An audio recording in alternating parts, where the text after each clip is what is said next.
The station was overflowing with noise, announcements echoing, vendors shouting, children crying, but inside Alina there was only silence. She stood still under the metal roof, drenched not just from the soft drizzle outside, but from the storm inside her chest. The engagement ring she was supposed to wear tonight now lay cold and lifeless in her coat pocket. Her fingers traced its edges unconsciously, as if still unsure whether to throw it away or hold on to what was already gone. She wasn't supposed to be on this train. She was supposed to be celebrating her bridal shower, surrounded by fairy lights and laughter. Instead, she had run from the city like a ghost in a wedding dress, except no one noticed. No one ever really noticed her. When the train arrived, she climbed aboard like a sleepwalker. Her eyes scanned the compartments, searching not for a seat, but for a place to disappear. She found a half-empty coach, took the window seat, and placed her small suitcase on her lap like a shield. Her hair was damp, sticking to her face, and her mascara had long surrendered to her tears. The world beyond the glass was blurry, and not just because of the rain. She didn't notice the man who sat down beside her. Not yet. He noticed her the moment he entered the coach. Drenched girl, red eyes, lost soul. Something about her pulled him in, not in a romantic way, but like a book you find with a torn cover and just know the story inside will break you. He took the seat beside her without a word. He had a book in his hand, something old and unread, more of a habit than a hobby. But he didn't turn a single page. His eyes kept flicking to her, her trembling hands, her uneven breaths, the silent struggle she was trying so hard to hide. Alina, on the other hand, didn't even register his presence. Her mind was somewhere else. Maybe back to the rooftop where he was supposed to propose. Maybe replaying the text that shattered everything. "I can't do this. Don't wait for me." That was all it took to erase years of dreams. She turned toward the window, trying to hide her tears. But grief has a weight, and soon it became too heavy. Her head dropped slowly, first to the glass, then to the stranger's shoulder. He froze, his body stiffened, unsure what to do. She didn't even realize it, didn't ask. She just gave in, like her soul had finally collapsed. He could have moved, should have, maybe, but he didn't. Something in that quiet surrender, that unspoken trust, kept him still. He adjusted slightly, letting her rest more comfortably, even shifting his coat so her head wouldn't feel the cold metal button. She didn't know it, but in that moment, he silently promised, "I'll protect your pain, even if I never know your name." Outside, the rain tapped gently against the window. Inside, a broken girl slept for the first time in days, on the shoulder of a stranger who was about to change her life. The train moved steadily through the night, each turn of the wheels like a heartbeat echoing in the silence. Most passengers had dozed off by now, wrapped in shawls or lost in half-finished conversations. But he sat wide awake, still, completely still, like moving would break the spell. She was still resting on his shoulder, her breath warm and soft against his shirt. Her face had relaxed, lips slightly parted, as if she had finally found peace in the most unexpected place. And he just watched her, not like a man admiring beauty, but like someone standing in front of a painting they didn't understand but couldn't walk away from. His hand slid slowly into the inner pocket of his coat. It was there, the small velvet box he had carried for weeks. Not for her, not even for himself anymore, but for someone who never showed up. Another broken plan, another goodbye that never made sense. He looked down at the sleeping girl on his shoulder. then at the ring in his hand. His chest tightened. Why am I even thinking this? He asked himself.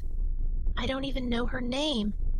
But something in that moment, something unexplainable, powerful, almost divine, told him this wasn't madness. It was fate. He hesitated. His fingers trembled slightly as he opened the box. The ring caught the dim light of the cabin. Simple, silver, elegant. Then, very gently, he took her hand. Her fingers were cold. He held them for a second, almost asking permission. Then slowly, quietly, slid the ring onto her finger. It fit, perfectly.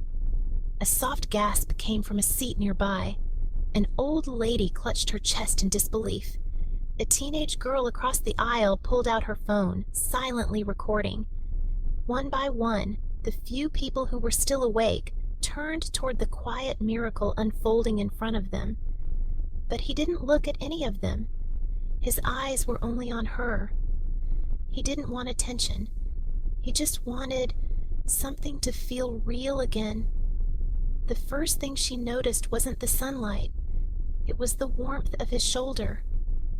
Then came the faint sound of whispers, giggles, and a soft click, like someone taking a photo. Alina's lashes fluttered open, and for a second, she didn't remember where she was, until she looked down. A ring on her finger. Her heart stopped, literally stopped. She stared at it like it was a hallucination. Her breath caught in her throat as if her lungs couldn't accept this new reality. The train, the strangers, and this man beside her. She jerked slightly, pulling her hand back as if the ring was fire. Her eyes met his for the first time, calm, steady, kind. Not a hint of panic in his expression, just softness, like he'd been waiting for her to see it. I didn't, she stammered, her voice barely above a whisper. What is this? He smiled gently, not mocking, not dramatic, just honest. You looked like someone who stopped believing in love, he said. So I gave you a reason to remember it still exists.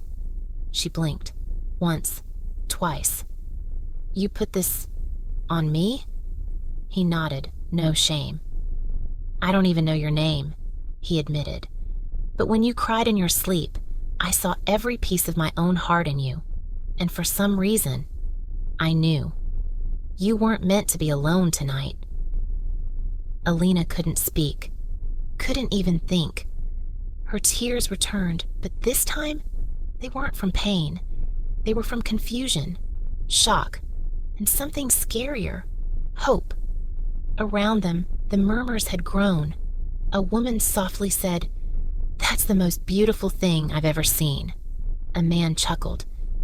You just witnessed a movie scene, lady. And someone behind her whispered, This is going viral. But Alina? She could hear none of it. She could only hear her own heart saying, Who is this man? And why does it feel like I've known him forever? I don't understand, she finally whispered, her voice shaking. Why me? He leaned closer, his tone calm but piercing. Because sometimes, he said, two broken stories crash into each other and write a better one. Her lips parted to say something, anything, but then a small boy from another seat ran up, holding a phone. Miss, you and him, you're all over the internet, he beamed. They're calling you train couple. Look. She took the phone with trembling hands, and there it was, a video, her sleeping, his hand gently slipping the ring on her finger, the entire coach clapping in the background, millions of views, thousands of comments, people from across the world rooting for them, crying for them, believing in them. She gasped, her hand covering her mouth. This is insane, she whispered. He chuckled softly. So is love. That's the point. Just then, the train halted. Passengers began collecting their bags, some still sneaking glances at them. The man stood up, picked up his small duffel bag, and turned to her. "This is your stop too, isn't it?" he asked. She nodded slowly, unsure what to say next. "I'll walk with you, if you'll let me." And for the first time in days, weeks, maybe even years, Alina smiled. Not the forced smile she gave to the world, but the kind that starts from your soul. They stepped off the train together. No names, no pasts, just two strangers and a ring that fit perfectly. Because sometimes the best love stories don't begin with "I love you." They begin with silence, sorrow, and a shoulder to sleep on.